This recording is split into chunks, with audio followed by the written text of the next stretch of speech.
How's it going, YouTube? My name's Ninja7, your resident Mistweaver monk, and guys, today we're going to be having a discussion about the crapshoot that the healer meta has been in Mythic Plus lately. Now, we're going to look at this season, but this is kind of like a microcosm of a problem, an issue that's just been expanding over the past couple seasons. Now, I am relatively a new WoW player compared to some people who have been playing since the beginning of time. However, from the point that I started, I've seen it kind of slowly funnel into a variety of different issues that we're going to be talking about today. And number one, let's just look at what the meta looks like in terms of healer. You see, these are the top keys done this season so far. About half of them don't even have a healer. The other half are Restoration Druid. Now, one thing I want to make clear is that I don't think it's wrong. I don't think it's inherently wrong that one healer spec is dominant. I don't think that's bad, because I think it's good to have, that top spot changing out throughout time. However, what we're going to be talking about is more so how that top slot is chosen and why it's a glaring issue. So let's just jump back to the front, and we're going to start with one of the issues, and that's just Augmentation Evoker. Look, I could talk about Augmentation Evoker all day long. I'm sure any content creator could, or any WoW player at this point could. But ever since they've joined the game, they have really just messed things up. And it's kind of irreparable, I think, from a dev point of view. So it's kind of just a world that we live in that we're going to have to adapt to. So I'm not going to harp on it too much, but basically, you're seeing a lot more of these no healer keys possible due to a lot of different variables, but they all kind of stem from what Augmentation Evoker allows you to do. Number one, and probably most importantly, is they allow or kind of further the power of your tank, and by giving them main stat and giving them like defensive capabilities, and also they bring some off healing, so they can kind of do a very semi healer's job, but allow the tank to do their job better. And on top of that, they're also providing defensive utility to other classes. It's just dumb, okay? It's just dumb, but I've gotten that out of the way. That is not what this video is going to be about. However, another thing that kind of leads to this no healer key being possible, or even being the top key done so far, is just the amount of off healing that some of these other specs have. I mean, I'm sure you've had some fights as a healer where your Shadow Priest pops one button and heals more than you. Like, it's just insane how much a Shadow Priest can do. I don't know if it should be nerfed. I have no idea, but just it's ridiculous how much off healing Shadow Priest can get done with one button. And Balanced Druids and Augmentation Evokers, they can supplement some healing that needs to be done in order to deal with dungeon mechanics like boss slams. But on top of that, Fire Mages or even Frost Mages just have so much defensive utility that they can keep themselves alive and really not even need an actual healer to heal them. It's really dumb. It's so dumb. But this is also another issue that I know you've heard before, and we're not really going to harp on it. Just the amount of self-sustain and sustain that these other DPS classes provide. We're not going to harp on that. It's just something worth mentioning at the start of this video. But what is worth mentioning is kind of the similarity in colors. You look down all of this tank column, you see purple. I'm sure you've heard that Vengeance Demon Hunter is so dominant right now because, I mean, look, it is. It just has so much that other tanks don't have. It has so much CC, like crowd control. It can just dominate and handle like whole giant rooms of a dungeon on its own. It can self-sustain an insane amount, does big damage. It does everything. So it is going to dominate the tank column. And then same with these DPS classes. Like I said, Augmentation Evoker it just enables you to push the envelope in terms of what's possible in a key. And then on top of that, you have Frost Mage, Fire Mage that just do insane damage and can keep themselves alive. Very defensive, very offensive as well. Just kind of all-arounders. And then same with Shadow Priest. If you haven't seen how much damage a Shadow Priest can do this season, it is unreal. They also provide some utility like Mind Soothe that allows for some skipping shenanigans that other classes just do not have. And no class has this, other than arguably like rogues, I guess, can allow some pretty nutty skips. And then when you don't see a Resto Druid, you see a Balanced Druid. So that is kind of the meta outside of the healers. But why I'm talking about that in this video, talking about the healer meta, is because this is kind of what decides the healer meta. Let's take a look at one of these keys that does have a druid, actually has a healer in it. Let's look at what the group needs. So they have their Vengeance Demon Hunter. However, in order for a key to be kind of possible in the top end, you need like two things, basically three things, and then the rest is just something that any class has, like CC. Every class has like a good amount of CC, at least enough to get a key done, but you need a lust in order to do these massive pools. I mean, sure, you can buy drums, but when you're pushing the top end of keys, drums is just not enough. So you need lust, okay? You also need a B-res in case your tank dies, in case one of your DPS died to a mechanic. You need a B-res. You also need enough damage, so obviously that's going to kind of dictate the DPS meta and also kind of the tank meta. And you also just need your tank to be able to survive these keys, obviously. Now, in terms of what a healer needs to do, they need to be able to heal, obviously, the amount of incoming damage that these DPS can't keep themselves alive through. Same with the tank. They need to be able to supplement the tank. And then from there, as long as they check both of those boxes, they either need to fill one of those other utility roles, like having a B-res, having lust, that the rest of the group just does not have, or they need to do the most damage if that group already checks all the utility boxes like lust and B-res. So we look at what is the meta tank right now. It is clearly Vengeance Demon Hunter. You will be hard pressed to find something other than a Vengeance Demon Hunter on this front page for probably the whole season.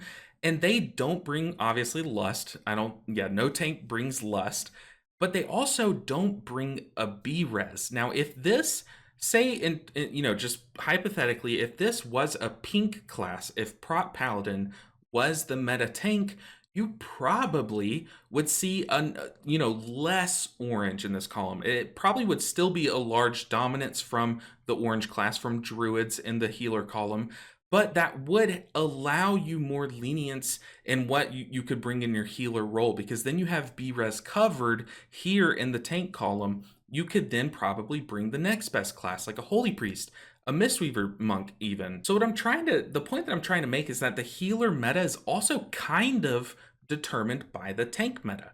If one tank is just outshining the rest, but they don't bring one of those necessary utility buttons, then it's going to dictate you bringing a healer that does bring one of those buttons. Same with your DPS. Right now, we're kind of lucky that 2 lust classes are meta because that kind of allows you to not always need either an evoker or shaman in the healer role, which it has been a thing in the past. You remember Shadowlands back when shaman just did insane damage. They were meta. Season 1, I think, of Dragonflight, evokers were meta because they did big damage and they brought lust. But very notably, you'll see that on these keys that do actually have a healer, they don't have a DPS class that also brings a B-res. So that just kind of narrows your selection down in what you need from the healer role. That's either Holy Paladin or Restoration Druid, because those are the only 2 specs that tick the box of always having a B-res. And then when a push group is deciding between should we take Holy Paladin or Restoration Druid, they look at a lot of different things, but one of the main things is damage, which can do the most damage. And as we know, Holy Paladin did get their damage nerfed. Therefore, Resto Druid, who does the most damage, is the clear and obvious choice because they bring damage in the form of giving your DPS a versatility buff and your tank a versatility buff to help their survivability and, once again, damage. They just kind of do it all in terms of what this composition outside of the healer needs. They bring B-res, they bring everything, basically. So there is a very glaring issue in terms of these boxes that need to be ticked in order to form a perfect group.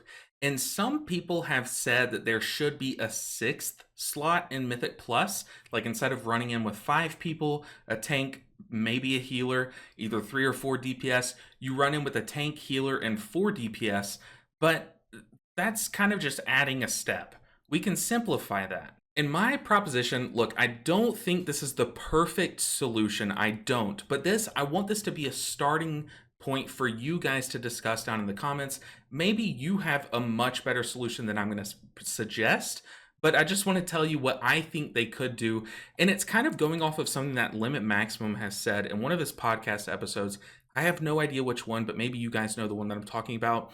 But he was talking about tanking, and he was talking about how Vengeance Demon Hunter is just super meta because they have so much utility that other specs have. And he said that they should do what Final Fantasy does with their tanks. And if you don't know what they do, basically all the tank specs, for example, kind of relating it to WoW, all the tank specs have bark skin or just like a basic mitigation button, but it's all the same. It does the same thing. It might be titled something differently to be thematic with the class, but it does the same exact thing. They all have the same exact defensive.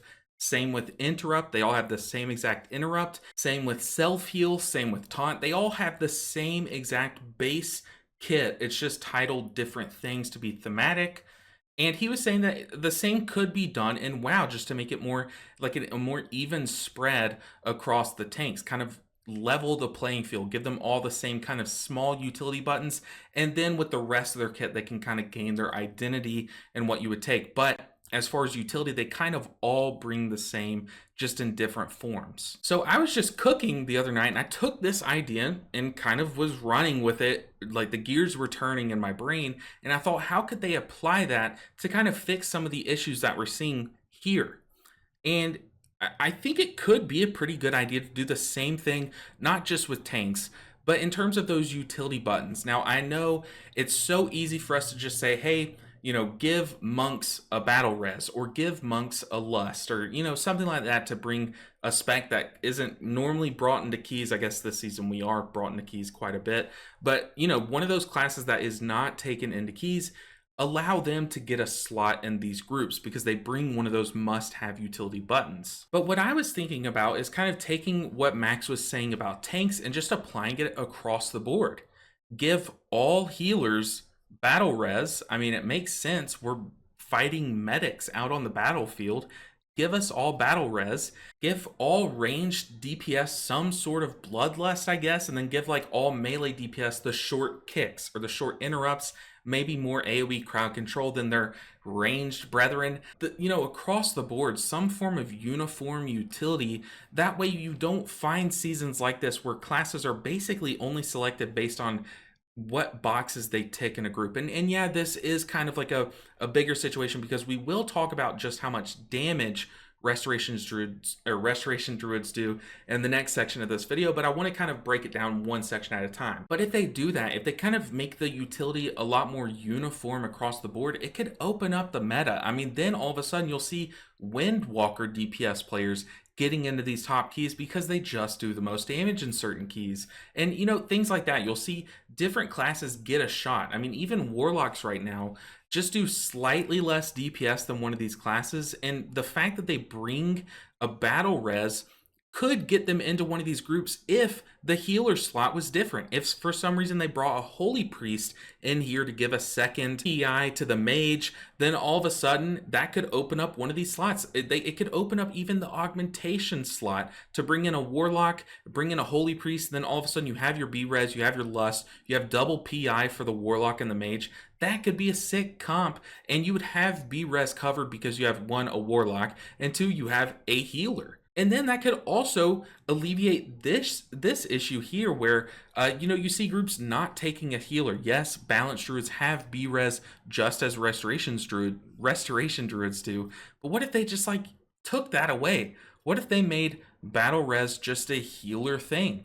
Then all of a sudden, the best healer spec would be what is best and not what ticks a box and then after ticking that box does the most damage, or if they do similar damage to another class that ticks that box, then does something that's other than healing best. As a healer, it's just so frustrating being a healing spec that does the most healing or, does something the best, but not being the best spec because we just don't tick a box like having a battle res. It's just frustrating as a healer. And I'm sure a lot of you guys have either swapped to Resto Druid by now or have found it just as frustrating as me or someone else who doesn't play a spec that gives lust or gives B-res. But now let's move on to a completely separate issue, and that is damage. You know, like I said earlier, there are two specs that tick the box of having a battle res: Restoration Druid and Holy Paladin. And clearly, you're seeing Restoration Druid just dominate. There is no Holy Paladin. There is one on the second page, but it could just as easily have been a Resto Druid. So why would you take a Restoration Druid over a Holy Paladin? Well, the answer is very simple. In these top keys, they're also trying to race against the clock, and in order to do that, they just need to have a healer do big damage. They just need to kill the dungeon faster than their opponents. These other people trying to also time the dungeon, they just need to get it done quickly, therefore damage matters. And I know that it's a whole separate debate of if healer damage matters, and in fact I was going to make a video on just this topic: does healer damage matter? But the answer is very simple.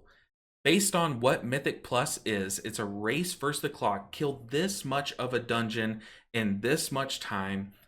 Since you're versus the clock, healer damage has to matter, or else if it didn't, we wouldn't see people opting out of a healer. So what you're seeing is the decision between Holy Paladin and Resto Druid, because they both bring a B res, and clearly Holy Paladin just does not bring as much damage as Restoration Druid. Therefore, you're going to see Restoration Druid in these keys, and yeah, it's just that simple. They both tick the box. One does the most damage. So we're seeing other healer specs kind of also do similar damage, like Mistweaver Monks, Presevokers, hell, even Holy Priests right now are doing crazy damage. And we used to see seasons where healer damage mattered a lot more to determine the meta. It wasn't as much about ticking a box. It was more so about which healer did the most damage. And it's kind of like that. That kind of is one of the next filters that we look for, other than ticking these boxes, is how much damage can they do.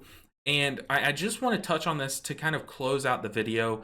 How can we fix the healer damage mattering problem? I guess some people think it's a problem, and I'm going to do what we did a lot back in my analysis days, my like statistics days.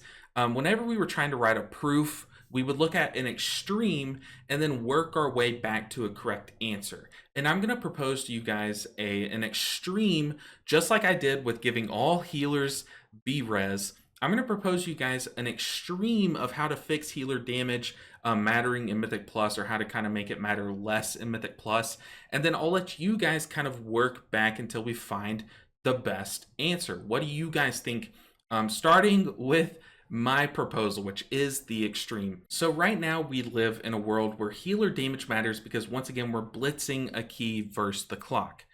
But my proposal is, what if they completely capped the amount of damage that a healer can contribute in a key? So for example, imagine you walk into an Algathar like +8, and as the healer just has like a meter on their screen, and it just says 0 to 50,000, kind of like this 12-hour stream sub bar. It's just 0 to 50,000. You do 100 damage. Now you're at 100 out of 50,000. Basically, you're capped at 50,000 damage for the dungeon.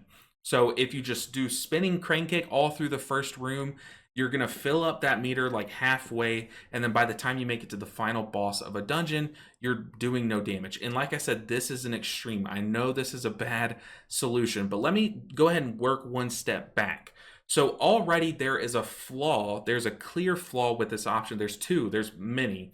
But the two big ones are, well, there are certain people that play a healer, like myself, that enjoy pushing the damage boundary. So we like seeing how much damage we can do in a key. And then the other like major flaw with this problem is there are certain healing buttons, or certain buttons that healers have, that do damage and then heal based on the amount of damage they do. Think Atonement for Discipline Priests, or Ancient Teachings for Mistweaver Monk.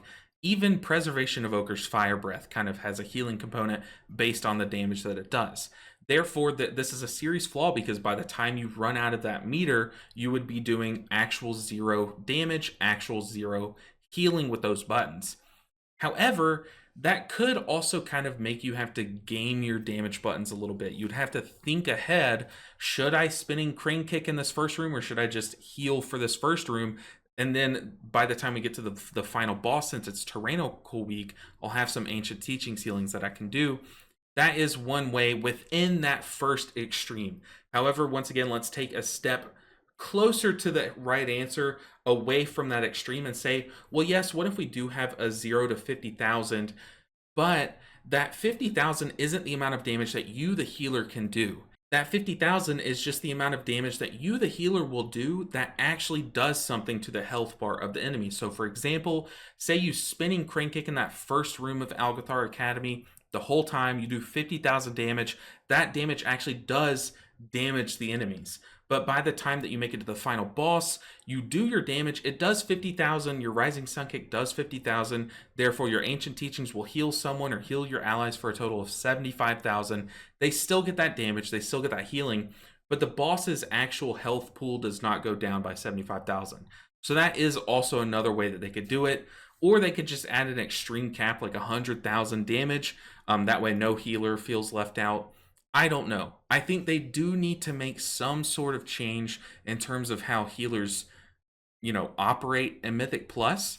Make it to where you have to take a healer in a key, whether that be by forcing it, making a group have to have a healer in it, or by, not forcing it, not making it mandatory, but giving all healers similar utility like a B-res, and then doing something to the damage, making it to where one spec just isn't forgotten because they do no damage, something like that. But guys, that's going to do it for this video. I know I kind of just rambled, but I kind of wanted to lay down a lot of the things that are causing the problem and then propose like some extreme solutions and kind of see if we can all work together to work back toward an actual solution that's a good idea with no flaws. I don't know if that exists, but I think that you guys can find it because I have some smart viewers. But guys, thank you so much for watching this video. I appreciate your support. Sorry for kind of just yapping for 20 minutes, but I've been wanting to make this video for some time. I figured,